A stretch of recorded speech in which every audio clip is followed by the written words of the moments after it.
Good fucking morning and great week, y'all boys. Welcome to a new trade recap.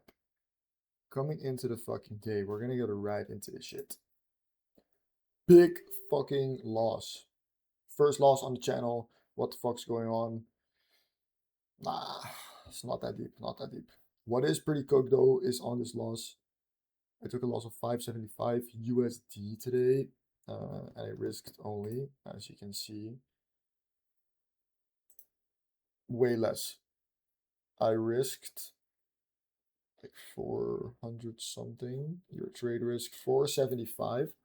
And this is what's kind of been cooking me lately, which I don't think I can do anything about. But trade risk was 475, and I got a horrible fill at like a 1 to 2, like 1.2 minus R, which then led me to minus 560. So that's kind of cooked.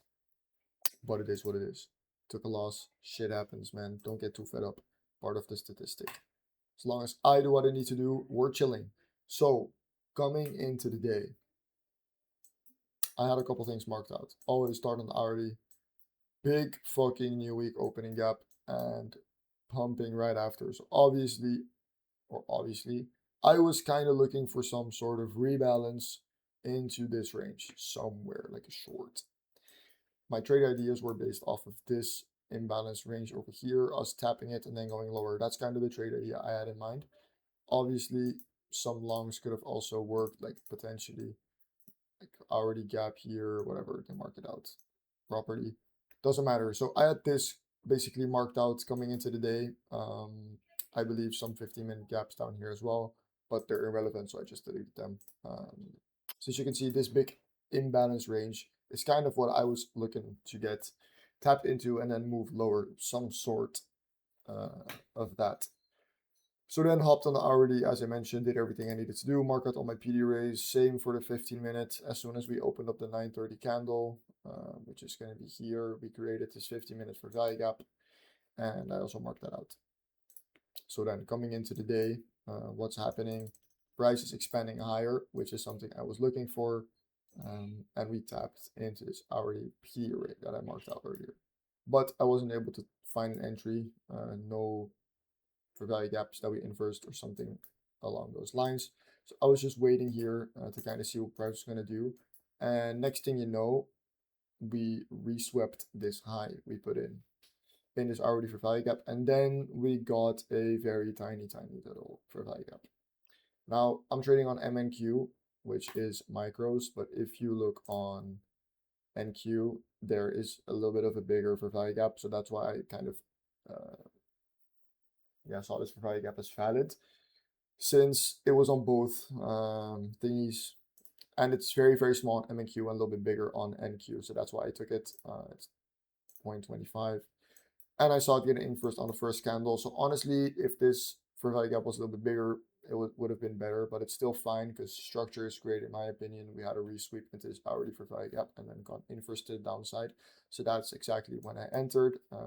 It's a pretty small scalp, only 30-point stops, and targeting this low right down here, I believe at the time also, creating a 5-minute for value gap, which we did respect. So this kind of the reason why I could see my trade not working out is since we tapped this 5-minute for value gap and then had some sort of expansion higher. What the fuck's going on? I could see my trade not playing out, but it's still my model since this is the higher time frame PD array and higher time frame holds higher power, and I wasn't gonna let this 5-minute for value gap influence my entire trade, which in hindsight probably is something I could work on, but it is what it is. Since this is still my model, I don't really care about this 5 minutes since we didn't find entry and higher time frame holds higher power once again.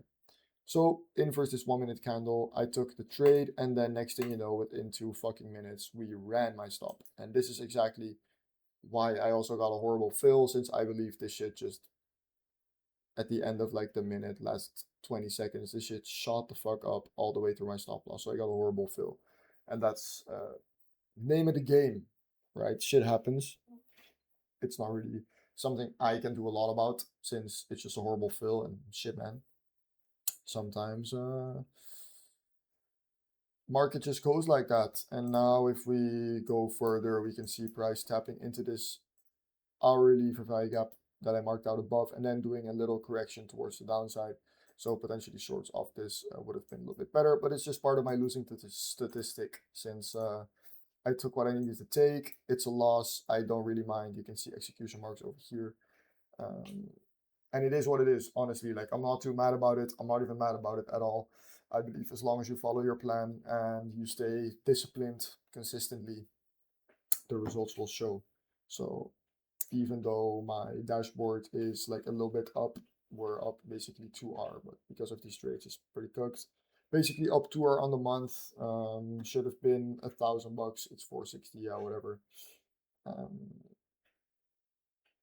We're here now.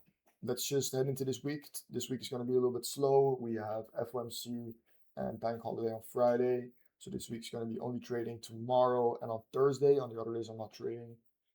So potentially doing something else. And we'll see what the month brings us. Every loss I take, I kind of see it as it's contributing towards a winning statistic because I know my model is profitable. So at the end of the day, if I'm taking 2 losses in a month, that's pretty average for me. It's pretty decent. Even taking 3 is fine, or maybe even 4. It doesn't really phase me too much since I just know after these losses, wins will follow. If I just follow my plan, don't overtrade, don't revenge trade, anything like that. So you're escalating the situation. It is what it is. And we'll get better.